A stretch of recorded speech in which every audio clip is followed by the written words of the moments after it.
tuning into Halton News right here on your TV. It's Wednesday, October 21st, and I'm Jessica Kading. Taking a look at our COVID-19 numbers now, our total number of active cases in Halton is now 227, which is less than yesterday due to the number of recoveries. But don't let that fool you. There were 25 new COVID-19 cases reported in our region today. There are currently 91 cases in Burlington, 83 in Oakville, 43 in Milton, and 10 in Halton Hills. There is another outbreak in one of our retirement homes as well, this time Amica, Georgetown, where at least 2 people have contracted COVID-19. One of them is a resident. This is in addition to 6 other ongoing outbreaks in our region, the hardest hit being the village of Tansley Woods, which has a total of 43 cases currently. 8 patients are currently being treated for COVID-19 in our Halton hospitals. Well, it looks like Canadians will not be going to the polls. Our MPs voted on a Conservative motion to create a committee that will look into government spending. The Liberals said this motion questions their governing and thus becomes a vote of confidence. It turns out the Conservative motion was defeated. Melissa Candelaria is standing by at the Milton studio. Melissa? Thanks, Jessica. Well, I'm here with Wellington Halton Hills MP Michael Chong here to talk about what happened today in the House. Thank you so much for taking the time to speak with us today. Great to be here, Melissa. And you know what, it was a busy one at that in the House, of course, a buzz about a possible election. We did speak recently about this, yesterday in fact, of what could happen today, and it looks like that an election won't be called. Let's remind folks what happened in the House. It looks like it was a staggering 181-143 vote, and your motion was defeated, correct? That's correct, Melissa. We simply proposed a motion to create a new committee. That motion was defeated because the Liberals and the New Democrats banded together to defeat it. Our motion simply called for the creation of a new committee. And never before in the 150 years of our history, since the establishment of Confederation, has the establishment of a new committee been grounds for the Prime Minister to trigger a federal election. As it is, the motion didn't pass and the committee won't be formed, unfortunately, because it denies a chance to hold the government accountable on its spending. You know, it was interesting today, but during a question period, many questions were asked, and the same question was asked of the Prime Minister in terms of preparing for an election if we had spoken with Dr. Tam on this, and he seemed to allude or divert the question. Talk about what that showed to you. Well, it showed to me a Prime Minister who was not being transparent with Canadians. In the situation we just went through today, the Prime Minister is the only person in Canada who could have triggered a federal election. You know, I repeat that. In the situation we found ourselves in today, there was only one person in Canada who could have triggered a federal election, and that was the Prime Minister. This isn't a decision that anyone else in this land could have made. Mm-hmm. According to our Constitution and custom, it was his decision and his decision alone. The position of myself and my Conservative colleagues has been clear. We do not want an election this fall, but we do need to fulfill our constitutional obligation as an opposition and hold the government accountable on its spending. And that will mean asking some tough questions about why they propose to spend upwards of $500 million on the We Charity. So the questions we had today in question period about the advice of Dr. Theresa Tam was simply to call out the government on its hypocrisy about wanting a federal election. It's clear that the Prime Minister, Mr. Trudeau, wants to take advantage of this situation to trigger a federal election. I'm happy that we're not having one, but at the end of the day, it's his decision to make.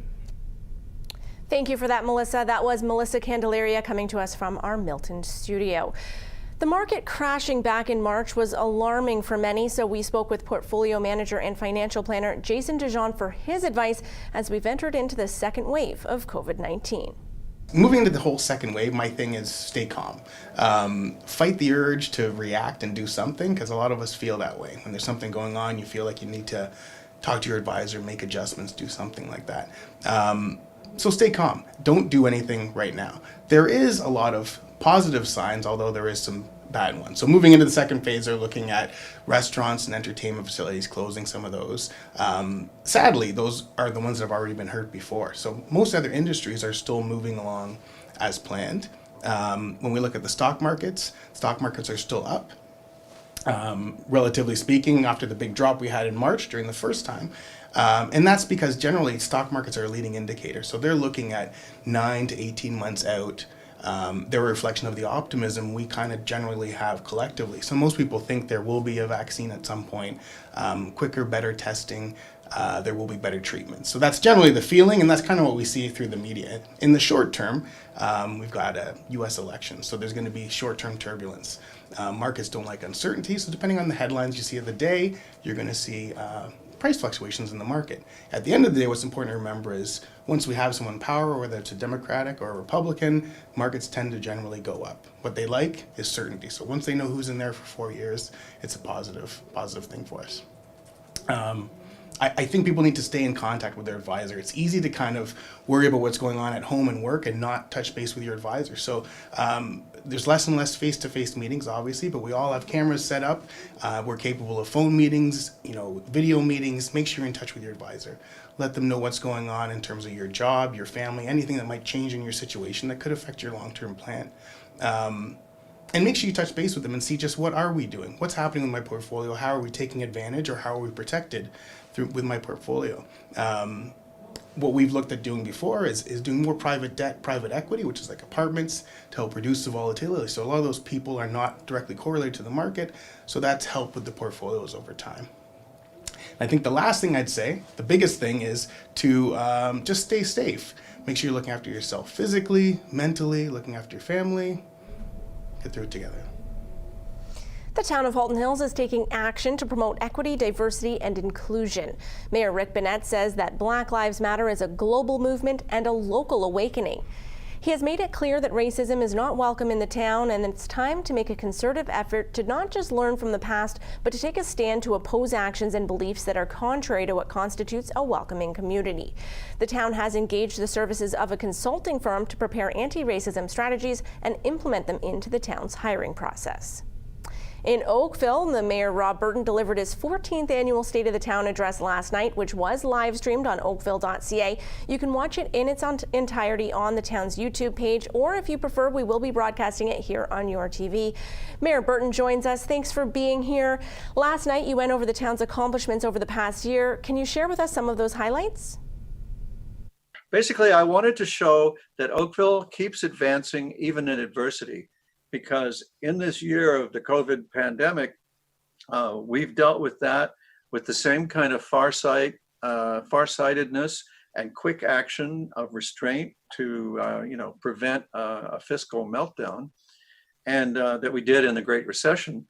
And at the same time, we worked hard to persuade all the authorities that have a bearing on it to save the Ford plant. And that was a success.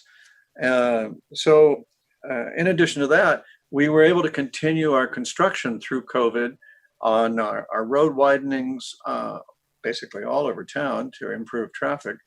And if anything, we were assisted in that by the reduction in traffic that COVID caused for quite a time. I can tell you, everybody, I mean, there's so many people on the road now, and the traffic is now back to, it's not as congested as it's capable of being, but we are now seeing congestion again. So that tells me that lots of people are out seeing it too. So the road work was essential. And we finished the 6th community center. So now each of the traditional 6 areas of town has a community center. And the way Oakville was built, in fact, you can see a picture behind me. The lighter strip across that map is the employment zone, and that brackets the QEW. And below the QEW, Oakville was built without community centers, and above it, in the 3 wards that run across the north part, they were built with community centers. And so we have now, over the last few years, added 3 to the south, so that everybody's being treated the same. and the new area called Ward 7, which is, if you look at the map, right above my head, there's a green space or an unsettled area, which is now, that's the Ward 7, that's the North Oakville portion. And it is about half built in, according to the growth that was ordered by the province back in the 90s. And that we held up for a number of years as citizens in Oakville to make sure that we saved the green space. That is the first municipal green belt, called the Oakville Natural Heritage System, that saved about 30% of the entire land up there is saved as a green belt. We then built on that success to create what we call the Halton Enhanced Natural Heritage System, and that protects from growth fully 51% of Halton as open space and green space.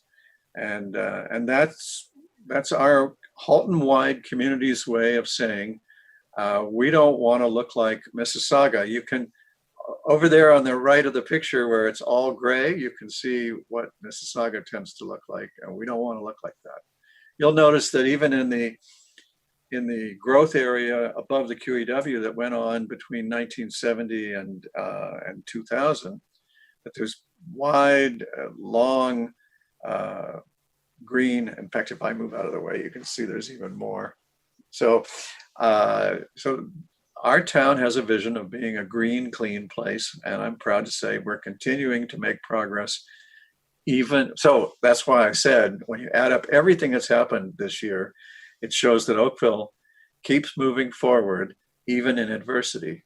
And the town's motto from the founding days was avance, or is avance, which is just a fancy word for keep moving forward. So we're living up to our heritage.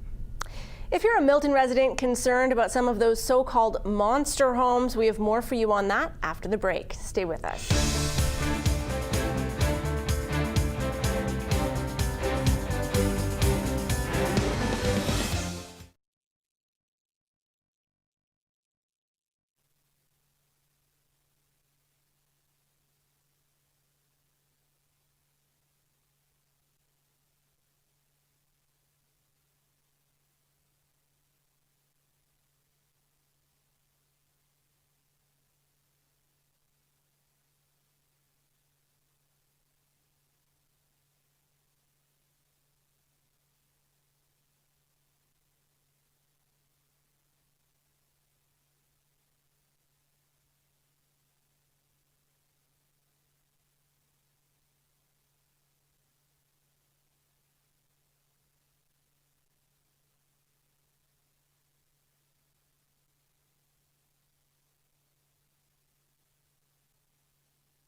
Welcome back to Halton News. Rebuilds and demolitions of properties in some mature neighborhoods in Old Milton are on hold after council passed an interim control bylaw last night. Apparently there's been some concern in that community about massive homes being built that are not in keeping with, some say, the original character of those old neighborhoods. We spoke with Councillor John Challoner earlier today to give us a little background into how we got to the point of the interim control bylaw. Over the last 30 years, Heritage Milton, Milton Historical Society, and town planning staff have worked with homeowners and their architects and their contractors to do renovations or demolitions or new constructions in mature neighborhoods that are sympathetic to the architecture in those existing neighborhoods. And, you know, probably for the first 20 years, they were reasonably successful in working with homeowners to develop additions to their property or new buildings that were sympathetic to the rest of the neighborhood. In the last 10 years, with the pressure on Milton for new development, there's been a lot of interest because of the lot sizes in redeveloping those properties in mature Milton. And we've seen a lot of renovations, new home development that have not been sympathetic to the existing architecture, not sympathetic to the vision that the developer had when that neighborhood was established, and not really sympathetic to the concerns of the community with respect to maintaining these mature neighborhoods. That's how we got to a point 2 years ago where town staff decided to do a series of studies. First of all, identifying, where are Milton's mature neighborhoods, which neighborhoods should be protected and why, and what kind of development or redevelopment should be allowed to occur in these neighborhoods. So with the passage of the first study into law on Monday night, it'll now form an amendment to the official plan of the community. The old downtown core is protected, so any kind of future development in that area has to be consistent architecturally and in terms of footprint with the rest of the commercial or residential properties in that area. The purpose of the interim control bylaw is to allow the community to have a breather, to take a breather in terms of, okay, let's just step back for a minute in terms of, any more redevelopment. Let's finish these studies. Let's go out to the public and get their perspective on these neighborhoods. Let's understand what architecture is important and what kind of footprint people want to see in these neighborhoods. And then let's create legislation around that protects that, yet still allows people to, have a home that reflects, the 21st century in terms of, the way they live and what they want to see in terms of amenities. And my belief, my strong belief is, and I've been involved in this discussion since day one, so 30 years. My strong belief is that we have already proven that we can work with a homeowner to redevelop a property that is a win-win for everybody. They get the kind of building they want to live in, and the town gets, and the municipality and their neighbors get a house that is sympathetic architecturally to the rest of that neighborhood. It can be done.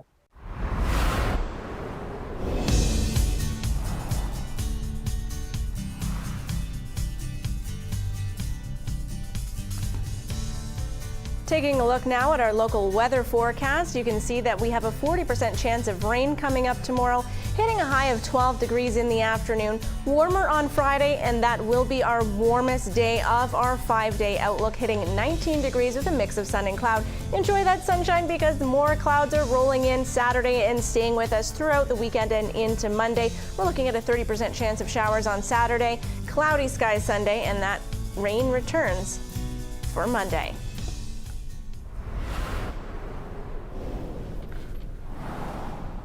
It's BDC Small Business Week, and the Oakville Chamber of Commerce is announcing the winners of the Stronger Together Business Resiliency Awards. Every day this week, the Oakville Chamber will showcase one of the 5 award recipients who demonstrated innovation, compassion, and determination during this COVID-19 pandemic. Today, they're thrilled to announce their 3rd recipient, Kerr Street Cafe. Kerr Street Cafe offers the finest food and service with a focus on fresh, high-quality ingredients with cutting-edge flavor profiles. The bright, beautiful cafe is a bustling spot for breakfast and lunch, as well as special events and takeaway food. They feature the Brothers Coffee Roasters. Here's how they proved resilient during COVID-19.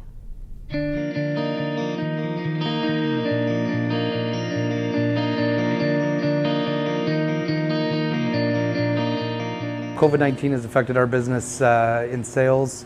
We saw a loss of almost 80%, having to lay off a number of staff members as well.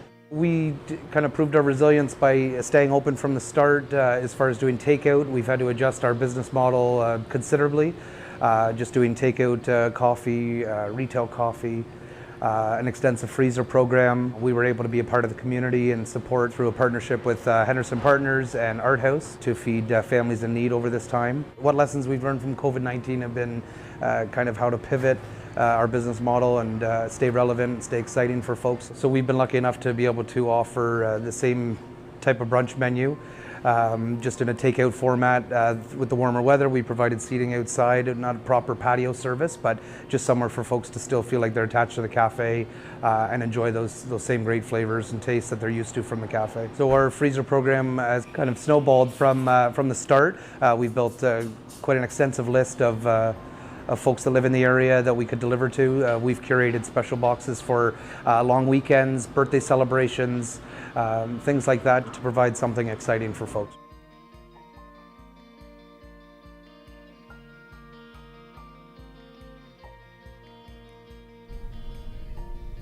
And now a look to how some of Halton's companies performed on the markets today.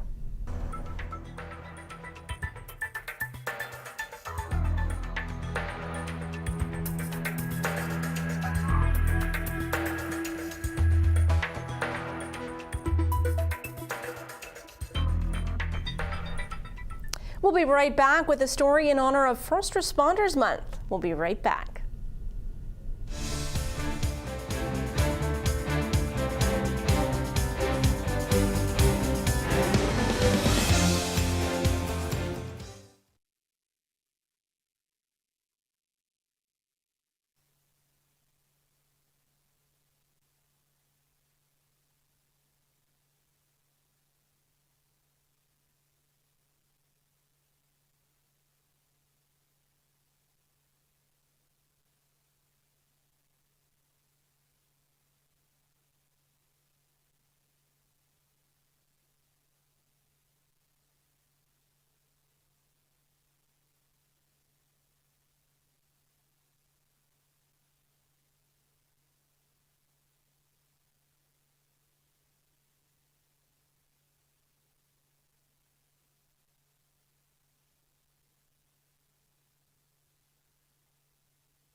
Welcome back to Halton News. I'm Jessica Kading. The pandemic has highlighted for many how integral first responders are in our community. In honor of First Responders Month, Firehouse Subs have been fundraising to create grants for those local heroes. Nikki Wesley has the story. Firehouse Subs was started by firefighters and brothers Chris and Robin Sorensen, whose father was a fire chief before them. Since the beginning, our restaurants have been all about their heritage as being first responders, and then after they went down, when Hurricane Katrina had happened, they went down to serve the first responders. They brought, subs and that, and then they realized after that that they could do a lot more. So the brand was started in 1994, but the Public Safety Foundation was started in 2005, and since then they've given $53 million in the US. When they opened their first Canadian restaurant in Oshawa in 2015, they founded Firehouse Subs Public Foundation of Canada.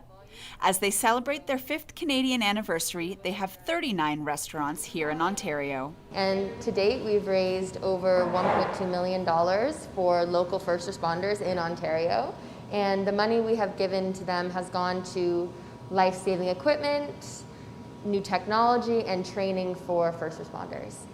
And it's really important because it helps us help our local heroes. So through the restaurant, we are able to fundraise. We do 365 days a year, but especially during this month because it's First Responders Month, we are collecting extra donations in the form of virtual medallions at the register and at firstrespondersmonth.ca.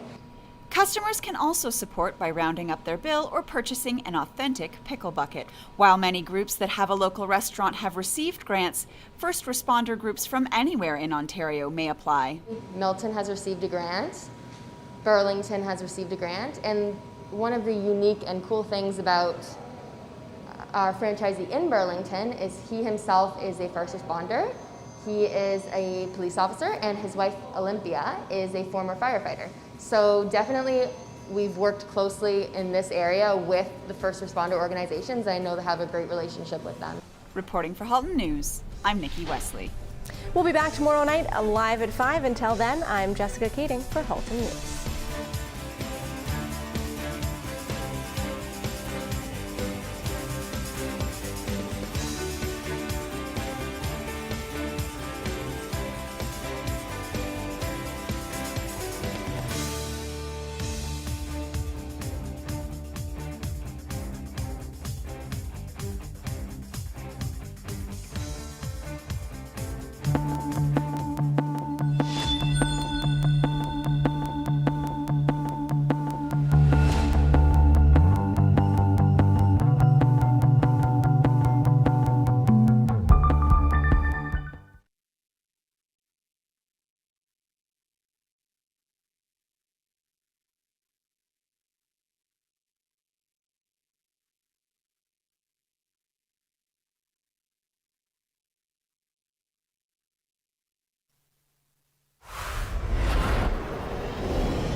Good morning and thank you for joining us here on Halton News. We'll be back with another live newscast at 5. Until then, here's a look back at last night's newscast.